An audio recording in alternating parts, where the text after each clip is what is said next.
ശബരിമല സ്വർണ്ണപ്പാളി വിവാദത്തിൽ നിർണായക വിവരങ്ങൾ ദേവസ്വം വിജിലൻസിന്. 2019 സ്വർണം പൂശാൻ ചെന്നൈയിൽ എത്തിച്ചത് ചെമ്പ് പാളി എന്നാണ് കണ്ടെത്തൽ. തിരുവാഭരണ കമ്മീഷണർ തയ്യാറാക്കിയ മഹസറിന്റെ പകർപ്പ് ന്യൂസ് മലയാളത്തിന് കിട്ടി. അതേ വർഷം തന്നെ ബംഗളൂരുവിലെ ശ്രീറാംപുര അയ്യപ്പ ക്ഷേത്രത്തിലും സ്വർണ്ണപ്പാളി എത്തിച്ച് എന്ന് വിജിലൻസ് കണ്ടെത്തിയിട്ടുണ്ട്. വിവാദത്തിന് പിന്നിൽ ഗൂഢാലോചന എന്ന് ദേവസ്വം മന്ത്രി VN വാസവൻ പറഞ്ഞു. ശബരിമലയിൽ നേർച്ചയായി സമർപ്പിച്ച സ്വർണം മോഷ്ടിക്കപ്പെട്ടോ? ഇതാണ് ഇപ്പോൾ ഉയരുന്ന പ്രധാന ചോദ്യം. ഈ ചോദ്യത്തിലേക്ക് ദേവസ്വം വിജിലൻസിനെ എത്തിക്കുന്ന പ്രധാന രേഖയാണിത്. 2019 ആഗസ്റ്റിൽ അറ്റകുറ്റപ്പണികൾക്കായി ചെന്നൈയിലെത്തിച്ച ദ്വാരപാലക ശില്പത്തിലെ പാളി സ്വർണമല്ലെന്നും ചെമ്പാണെന്നുമാണ് തിരുവാഭരണ കമ്മീഷണർ RG രാധാകൃഷ്ണൻ തയ്യാറാക്കിയ മഹസർ. സ്വർണം പൂശുന്നതിന് മുൻപ് 38,258 ഗ്രാം ചെമ്പ് പാളികളാണ് നേരിൽ കണ്ടതെന്നും അദ്ദേഹം വ്യക്തമാക്കുന്നു.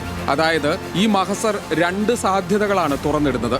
ഒന്നുകിൽ 1998 വ്യവസായി വിജയ് മല്യ ദ്വാരപാലക ശില്പങ്ങളിൽ സ്വർണം പതിപ്പിച്ചിട്ടേയില്ല, അല്ലെങ്കിൽ പതിപ്പിച്ച സ്വർണ്ണപാളി ആരോ മോഷ്ടിച്ചു. ഇക്കാര്യങ്ങളാണ് ദേവസ്വം വിജിലൻസ് പരിശോധിക്കുന്നത്. ചില നിർണായക തെളിവുകൾ ലഭിച്ചതായാണ് വിവരം. മാത്രമല്ല 2019 സ്വർണ്ണപാളികൾ ബംഗളൂരുവിലെ ശ്രീരാംപുര അയ്യപ്പ ക്ഷേത്രത്തിൽ എത്തിച്ച വിവരവും അന്വേഷണ സംഘത്തിന് ലഭിച്ചു. ക്ഷേത്രത്തിൽ പാളികൾ വെച്ച് പൂജ ചെയ്തതായും ഭക്തർക്ക് ദർശനത്തിന് അവസരം നൽകിയതായും വിജിലൻസിന് മൊഴി ലഭിച്ചിട്ടുണ്ട്. ഇതോടെ ഉണ്ണികൃഷ്ണൻ പോറ്റി എന്ന വിവാദ സ്പോൺസറുടെ ഇടപാടുകൾ സംശയ നിഴലിലാവുകയാണ്. ഉണ്ണികൃഷ്ണൻ പോറ്റിയുടെ ശബരിമലയിലെ സാന്നിധ്യവും പ്രവർത്തികളും ദുരൂഹമാണെന്ന് മന്ത്രി VN വാസവനും പറഞ്ഞു. ഉണ്ണികൃഷ്ണൻ പോറ്റിയുടെ ശബരിമലയിലെ സാന്നിധ്യവും ഇടപെടലുമെല്ലാം ദുരൂഹമാണ്. അയാൾ പല രൂപത്തിൽ വിദേശത്തു നിന്നും സ്വദേശത്തു നിന്നും വരുന്ന, സംസ്ഥാനത്തിന് വെളിയിൽ നിന്നും വരുന്ന ഭക്തന്മാരെ പല രൂപത്തിൽ ചൂഷണം ചെയ്തിരുന്നു എന്നാണ് ചില സൂചനകൾ ഇപ്പോൾ വന്നു തുടങ്ങിയിട്ടുള്ളത്.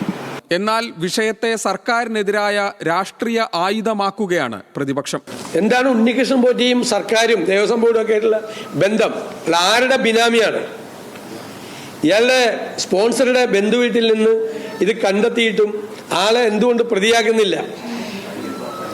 ഇവരൊക്കെയായിട്ട് ബന്ധമുണ്ട് ഈ ആൾക്ക്, ഈ സ്പോൺസർക്ക്. അതിനിടെ സ്വർണ്ണപാളി അറ്റകുറ്റപ്പണികൾക്കായി പുറത്തേക്ക് കൊണ്ടുപോയതിലെ വിമർശനത്തിൽ ദേവസ്വം ബോർഡ് മുൻ പ്രസിഡന്റ് K അനന്തഗോപനെതിരെ A പത്മകുമാർ രംഗത്തെത്തി. ശബരിമല വിട്ടിട്ടോ അല്ലെങ്കിൽ ശബരിമലയ്ക്ക് ദോഷം ഉണ്ടാകുന്ന ഒന്നും എൻ്റെ ഭാഗത്തുനിന്ന് ഉണ്ടായിട്ടില്ല. ആരുടെയെങ്കിലും ഭാഗത്തുണ്ടായിട്ടുണ്ടെങ്കിൽ തീർച്ചയായിട്ടും കർശനമായിട്ടുള്ള നിയമ നടപടി സ്വീകരിക്കണം. ഞാൻ ചുമതല ഏറ്റെടുക്കുമ്പം ആ സ്വർണം മുഴുവൻ പോയി നിൽക്കുന്ന ചെമ്പുപാളിയാണ്. ചെമ്പുപാളിയാണല്ലോ യഥാർത്ഥത്തിൽ. വിവാദങ്ങളുടെ പശ്ചാത്തലത്തിൽ അന്വേഷണം കൂടുതൽ വ്യാപിപ്പിക്കാൻ ഒരുങ്ങുകയാണ് ദേവസ്വം വിജിലൻസ്.